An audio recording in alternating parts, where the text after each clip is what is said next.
So I want to take a second and go over the APA style because I realize not everyone at this point in their college career has had to take an English 103 yet. So in this class in particular, I'm going to be asking you to provide your sources to me in APA style.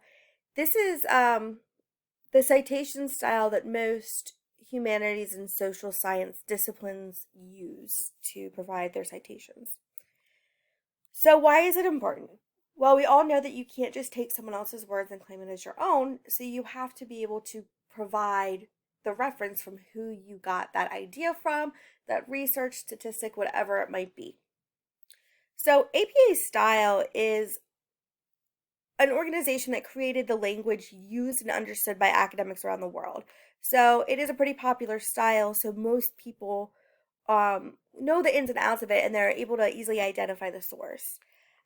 It's typically the standard in higher education and research papers, and it's really just the way to make sure that you're giving the proper credit where credit is due. So I'll be completely honest with you, it can be difficult to master. Um, I have had the basically every couple years they come out with a new manual, and that manual has all of the rules of grammar, writing, and citation references that you're expected to abide by. So since I've been, in college and working, I've gone through two APA manuals. I highly, highly suggest if you are planning to go to grad school or any discipline like that, I would really suggest buying the manual because I use it every day. I have it bookmarked with different topics that I might need to know. So, without further ado, I really just, for this class, want to focus on the two biggest citations, the most popular kind that you're going to use. And this first one is an article citation. So, this is the order that an article citation should be on. I actually copied this right from the Purdue OWL website, which is where I use as kind of a quick reference check to find what I need. So, the big keys I want to bring out. So, first we start with the last name, and you're going to spell out that full last name of the first author. Then, for if they have a first initial or middle initial, you just want to use the first letter of those names and put a period after it. Some articles will have two authors, and that's when you'll use this ampersand right there and add in the second author. It's really important that you put the authors in the right way they're listed. Typically, if you're first author on an article, it means that you put in the most work. So you want to make sure you're giving the right person credit. After you have the names, you'll do parentheses and put the year inside. For an article, you don't need the month or the day, you just need the year. And then a period after that. And then the next part is the title of the article. Now, with the title of the article, only the first letter of the title, the first letter of the first word of the title is capitalized.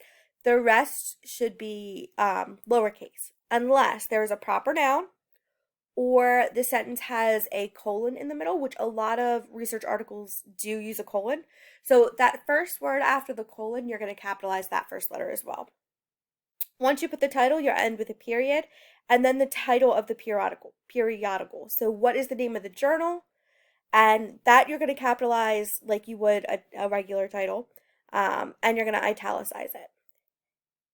Then you'll end with a comma, and the next part will be the volume number and the issue number.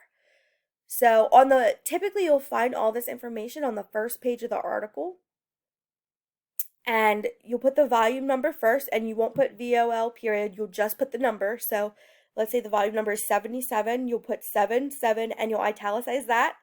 Then inside the parentheses, you'll have the issue number, and that will be unitalicized.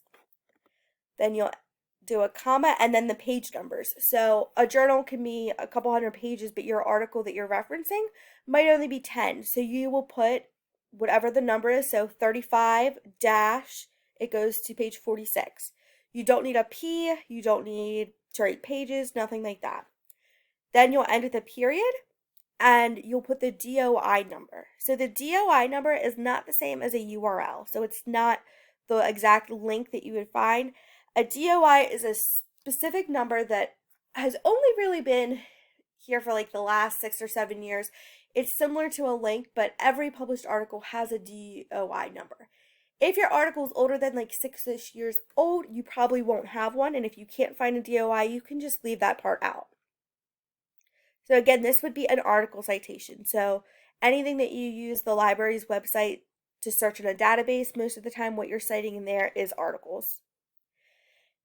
The next citation, oh, and here's an example of how it would look if you fill in all of the information. So the second type of citation that I want to talk about is a web page citation. A lot of assignments for this class, especially since they are more current events, you do end up using some stuff that you find on web pages. We want to be careful with web pages that we use because we want to make sure it's valid information. We want to make sure that it's been checked and edited by others as well. So with this web page citation, you're still going to start with the last name, comma, the first initial. For this one, you do need to include the year, month, and date, and it should be in this order. So year, comma, the month, the date. If the date is 1 through 9, you should put a 0 before the number. So if we're talking about May 2nd, you'll write out May, and then you would put 02 for the date. And with a period, then in italics, you have the title of the page. So this is typically like what the article that you're reading on that page is, or whatever it might be. Same rule goes, you're going to only capitalize the first letter of the first word of the sentence, proper nouns, or the first letter of a first word after a colon. Then you're going to have the site name. So this is the site that you found it from. It does not need to go www. If you found it on BuzzFeed, you would write BuzzFeed right there. Then you have your URL. So this, you would put the link that you would click on to find it. Here's the key though. APA 7 says you should not hyperlink that link. So once you copy and paste it, you want to make sure you remove the hyperlink. So basically in your reference list, it shouldn't just be like underlined and highlighted blue. And so this is an example of what we're looking at. However, like I just said, you want to make sure you unhyperlink this part. So like I said, this is not something I expect you to remember and to be able to do off the top of your head. It takes a lot of years to be able to just remember the little nuances of it. But there are lots of resources out there to help you. I'm going to persuade you against using citation generators only because I've used them for so many years and there's so many errors in it. Usually it's not the most recent style guide, and it also sometimes just, leaves out an extra author's name or something, and it can really easily make your citation incorrect. But Purdue OWL is a website from Purdue University, and they have an awesome online source to look up how to cite any kind of source you might be looking to. So when I'm writing and I need to cite something weird like a YouTube video, there's a way to cite that.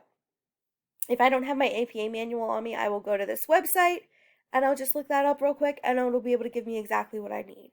So again, I don't expect it to be perfect, but I do expect everyone to really make an effort to try to get your style as best as you can. And if you have questions, please let me know, because it can be tricky.